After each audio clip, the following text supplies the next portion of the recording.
Good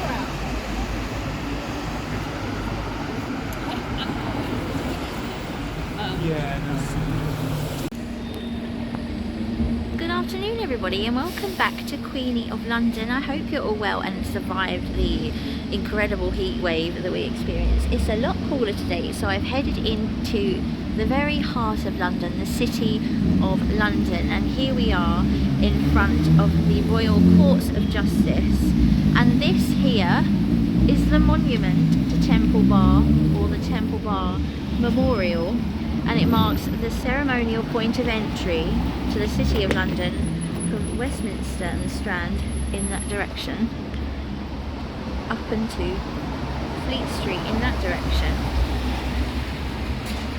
This memorial stands in the place of Christopher Wren's original arch gateway, which used to span this whole site and was removed in 1878 because it was causing so much of an obstruction.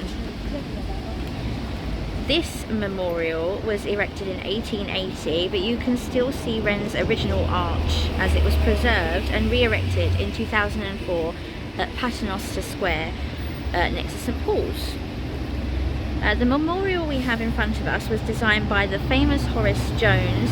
We'll be coming back to him a bit later, but he was the chap that was responsible for Smithfield, Billingsgate and Leadenhall markets, and also Tower Bridge.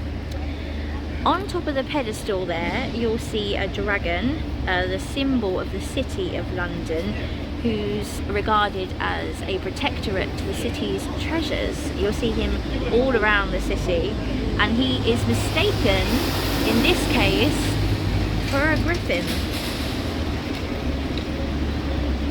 Then as we travel down the pedestal, you'll see Queen Victoria there, and on the other side is her son, the Prince of Wales. Those two have been chosen to grace that statue because they were the last royals to have entered the city through Wren's original arch, and the event is also depicted on the memorial. The dragon, I should also add, is holding a coat of arms bearing the crest of the city, St George crest. I'll pop over the road so you can see the other side.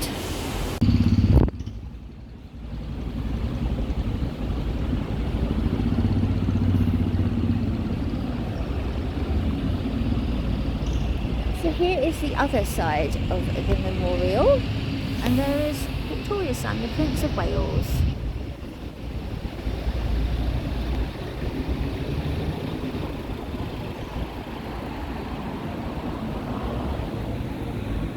Here we have the Royal Courts of Justice, the highest civil court in the land.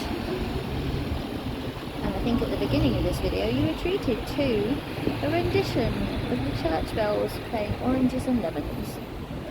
And here's a toot toot tour. Always love to see a toot toot. So today's video will be set within the City of London, and I hope you enjoy it. I'll see you on my next stop. So here we are at Bank Junction, right slap bang in the centre of the City of London, and immersed in over 2,000 years of history. In comparison, Westminster has 1,000 years of history.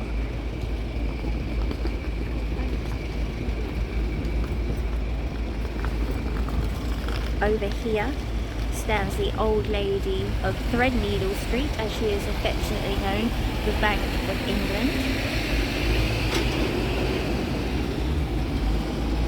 Over there is Mansion House, the official residence for the Lord Mayor of London. And this, which is my subject matter for today, is the Royal Exchange.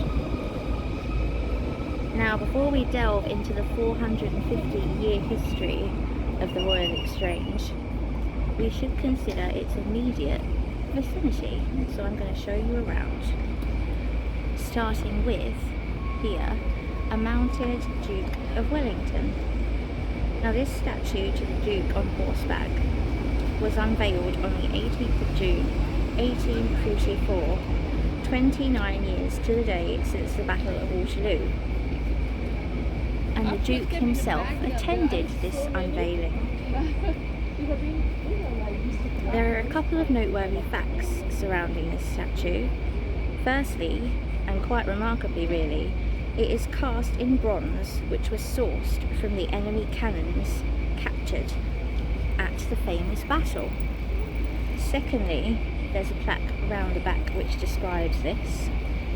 The Duke of Wellington, Arthur Wellesley, helped to pass the London Bridge Approaches Act of 1827. This act crucially created King William Street and access to the new London Bridge. And a small piece of this bridge remains embedded in the pavement next to the Duke.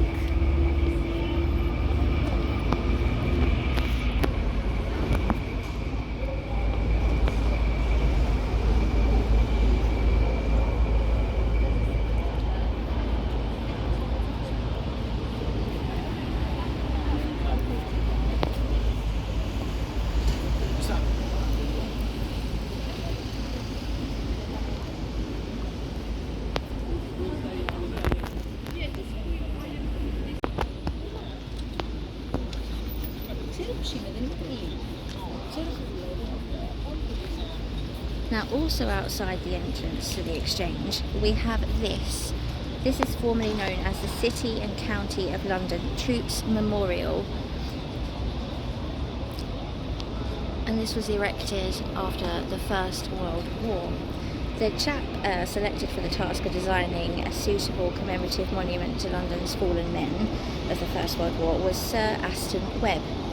This gentleman is also known for Admiralty Arch, the facade of both Buckingham Palace and the Victoria and Albert Museum.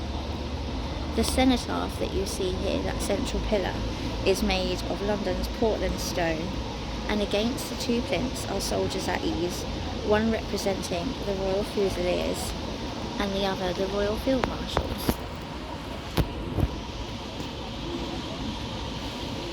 Now, that bronze lion on top, I hope you can see, he wears a medallion which is decorated with George and the Dragon, so the second dragon we've seen today. And the front has a coat of arms to the City of London. To the rear of the monument there's a panel which lists all the regiments that saw action in both the First and the Second World Wars. It was unveiled on the 12th of November 1920. This was the day after the unknown warrior was interned at Westminster Abbey and the day after the cenotaph was unveiled along Whitehall. This statue was funded by the banks, and as we know, this area of London is the financial part of the city and has been for thousands of years. And the Lord Mayor himself campaigned for it to be located here. Wreaths are always laid here every Remembrance Sunday since its unveiling.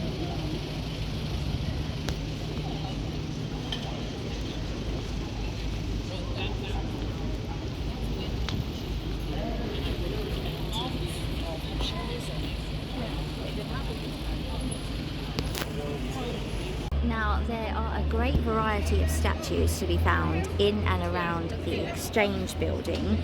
You'll see Charles II and Elizabeth I within the great courtyard inside, which we'll go into in a bit. And we've already seen the Duke of Wellington. There's also a bust of Abraham Lincoln, which was given to the Exchange to represent the bond between the US and the UK. And over there, in the middle of the road, is civil engineer James Henry Greyhead. He actually sits on top of a ventilation shaft for the tube below, which is quite fitting because he was the guy who brilliantly invented the tunnelling shield to protect diggers who were working on the underground below. That guy's giving a tour.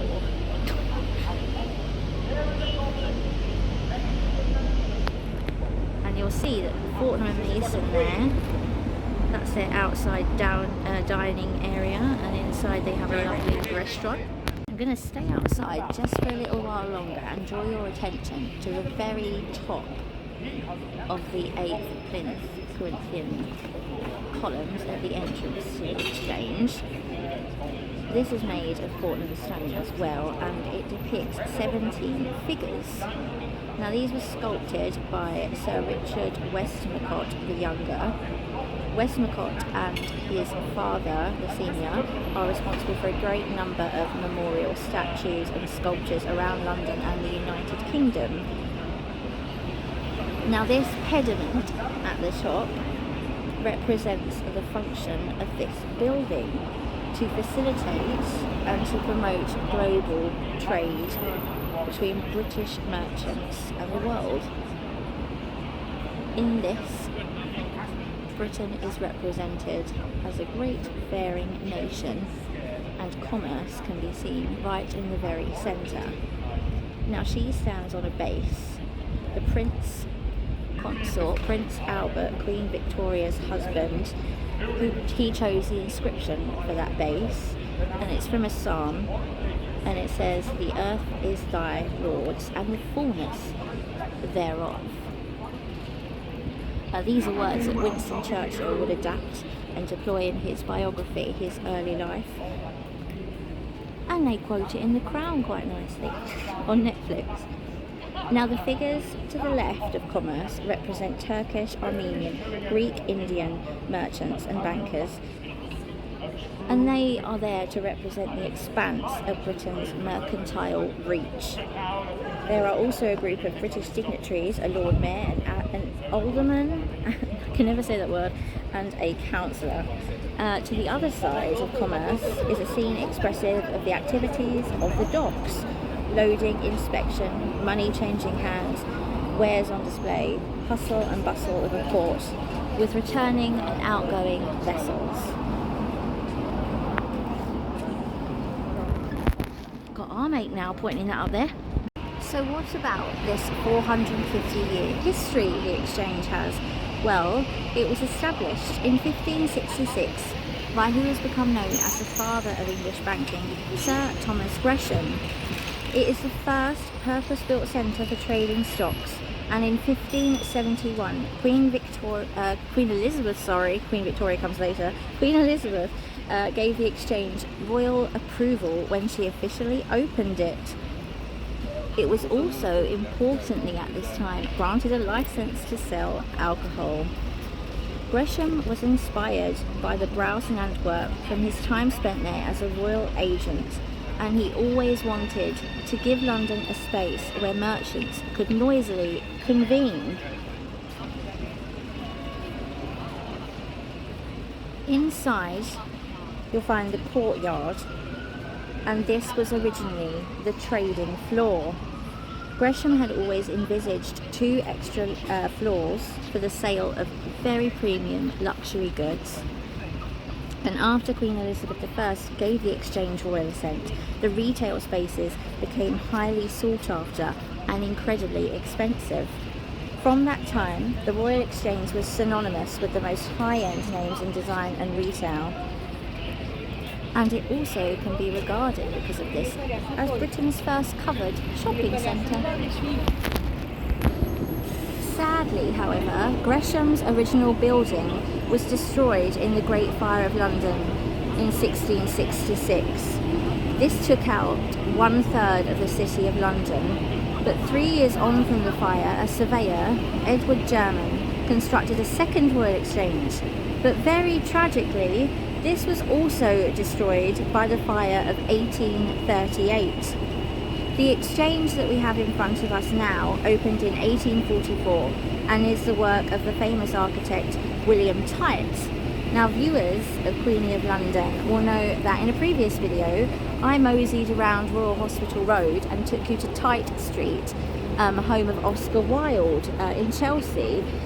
That street is named after William Tite to commemorate his heavy involvement of the building of the Chelsea Embankment, because he was a member of the Metropolitan Board of Works. So Type provided the winning design in the bid for a new Royal Exchange. The area really valued what the Exchange had given to bankers and trade, so it was vital that it be rebuilt. And this 8-column entrance was inspired by the Pantheon in Rome, and the sides of the building, which we're going to see in a minute, were inspired by models of Italian Renaissance architecture. This is brilliant, I think, because it draws the history of London right into the building, right into the heart of the city. It's a Victorian approach to classical style, and how can you not think about Londinium when you look at this? Prince Albert laid the first stone commencing the building work in 1842, and 2 years later in 1844 Type Exchange was opened by Queen Victoria herself.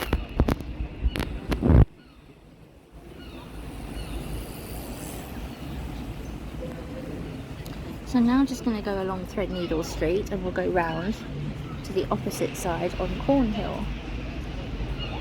Now trading in the Exchange was suspended following the outbreak of the Second World War.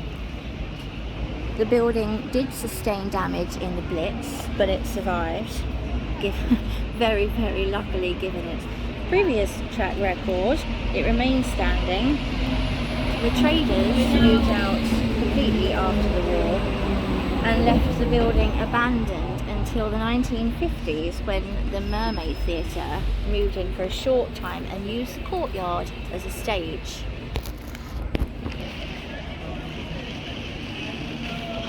Now in 1982 the Exchange was revived to its original purpose and the Victorian roof was replaced, but it wasn't until 2001 that the whole building was remodelled, and in 2018 Fortnum & Mason moved in. Last year the Exchange celebrated 450 years since being opened by the Virgin Queen, and the Exchange we experience today is the direct and closest descendant of Gresham's original design and intention, so his original concept.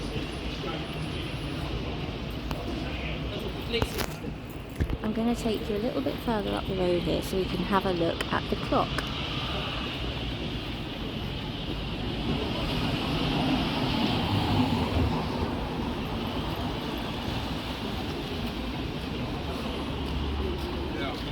Yeah? Yeah, you give me a ticket. Huh? You're about to do me. Churches.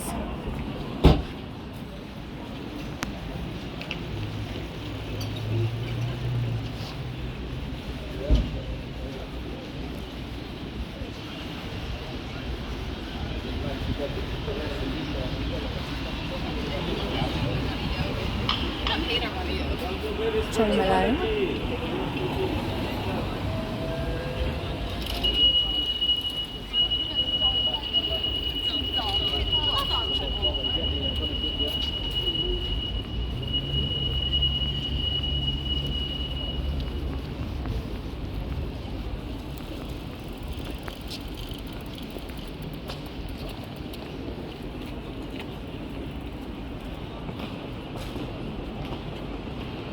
George Peabody.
try and find a better angle is the clock tower. The clock is the work of Edward John Dent, and his company is renowned for the great clock at the Palace of Westminster and for the one that can be found on the Eurostar terminal now at St Pancras. This one, you might have noticed when we walked around the threadneedle side, there are two identical clocks either side of the exchange, both by Dent. And Gresham's original intention was for the great bell to chime to summon the merchants at midday, and it would chime again at 6 to mark the end of the banking trading day. Now on top, right at the very top, is a grasshopper. You're not going to be able to see it. You might see it glistening, it's gold. It's a grasshopper weather vane. Now, when the exchange opened originally in 1571, there would have been a swarm of other such grasshoppers about the building.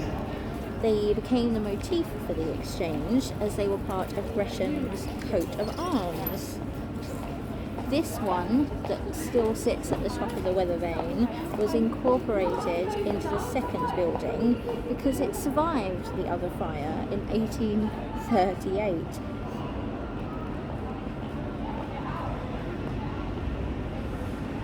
So he crowns the very top of the exchange still. Also, whilst I was on my way here, I went down Change Alley, brilliant name, and there was a grasshopper hanging from one of the shop's signs, which was really cool, so I'll put a picture of that on my Instagram. So we'll head round the other side now.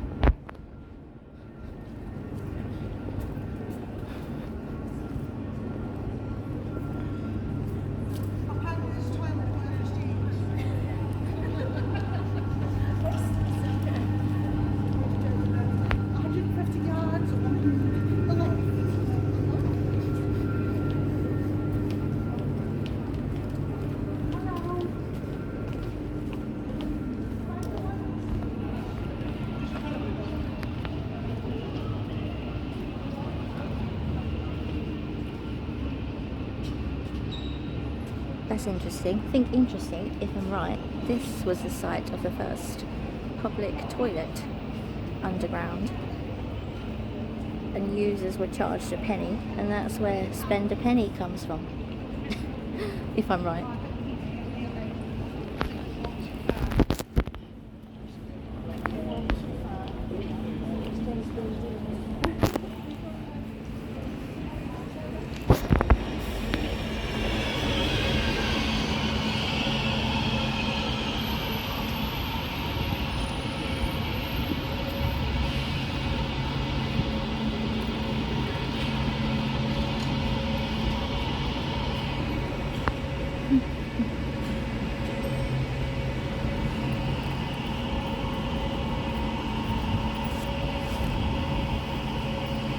Now those gates that I just went past, there's an identical pair on Threadneedle Street. These were cast in iron by the foundry of H&M Grizzle. These are the brothers of the famous Regent's Canal Ironworks. They also made the railings at Buckingham Palace and the British Museum. And you can find examples of their ironworks around the world, actually. Their name can be found at the bottom of those gates.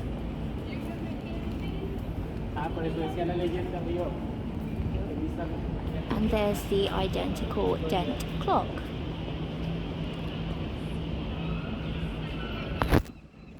Now, I don't think they're too keen on me filming, but I can tell you that on those cast iron gates there's a maiden, and I will post a photo on my Instagram for you to have a look if you're interested. But she is known as the Mercer Maiden. The worshipful company of Mercers were merchants who specialised in fabrics and one of the city's leading guilds. The maiden, the image of her, she's often crowned, can be found all over central London.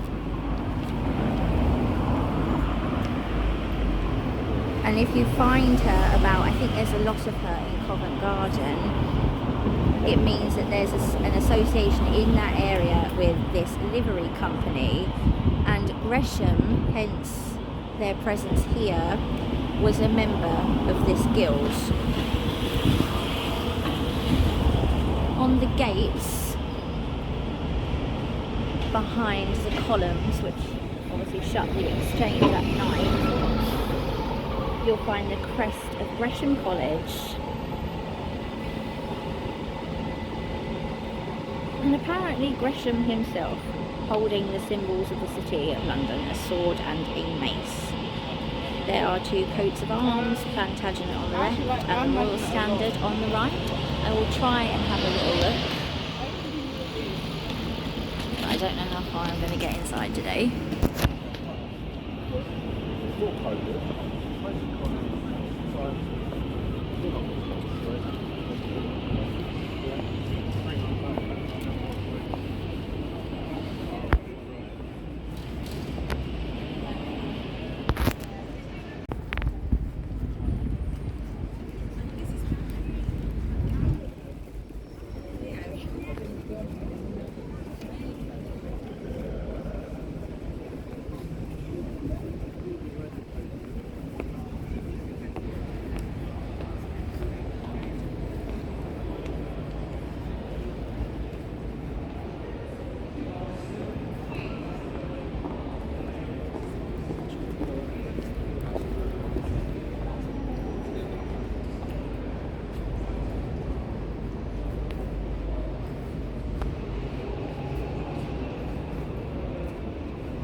I might try and be discreet, but we'll have a go.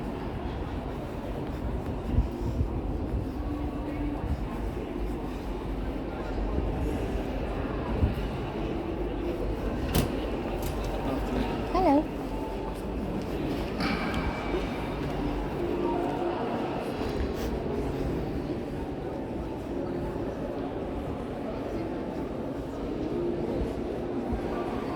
Isn't this beautiful? I'm going to make this quite speedy. I might be able to look at the gates then anyway.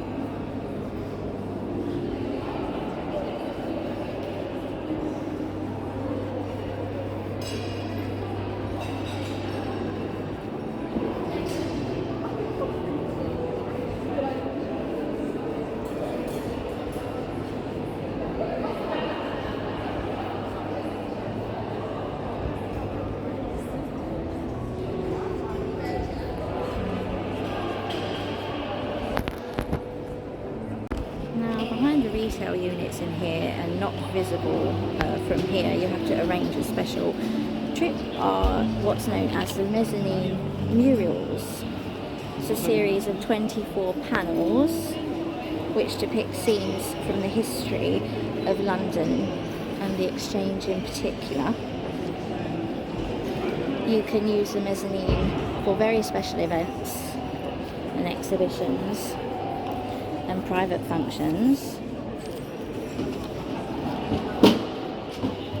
The murals are by different artists.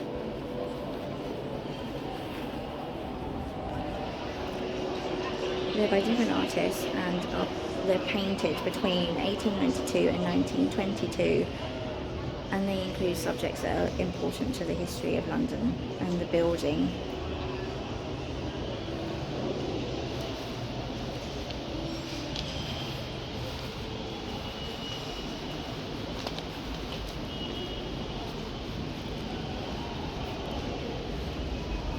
One of these murals is dedicated to Dick Whittington, and he has a statue over the other side of the building on Threadneedle Street,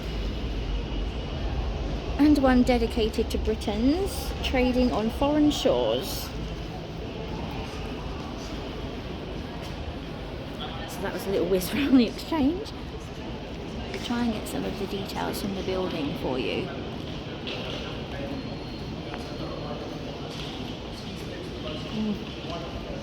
Look at this one over here. So, say no, I said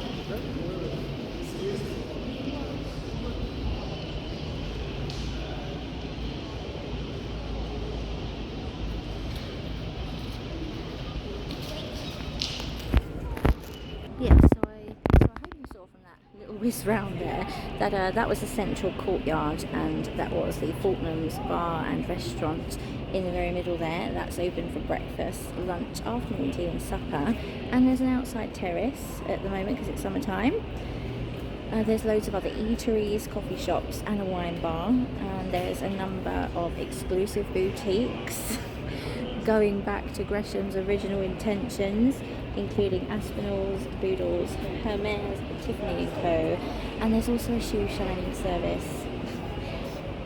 I gather this looks spectacular at Christmas time, so I will pop back here then and do you a little tour with all the lights. Always got to look up, right? There they are. City of London and Gresham Shield.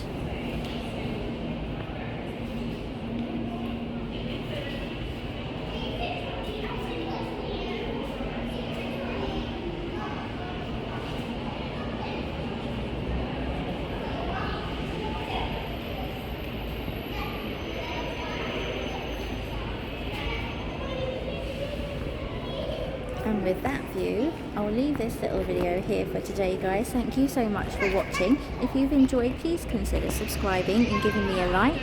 And I will see you all very, very soon in my next video. Take care, guys. Thanks for watching. Bye.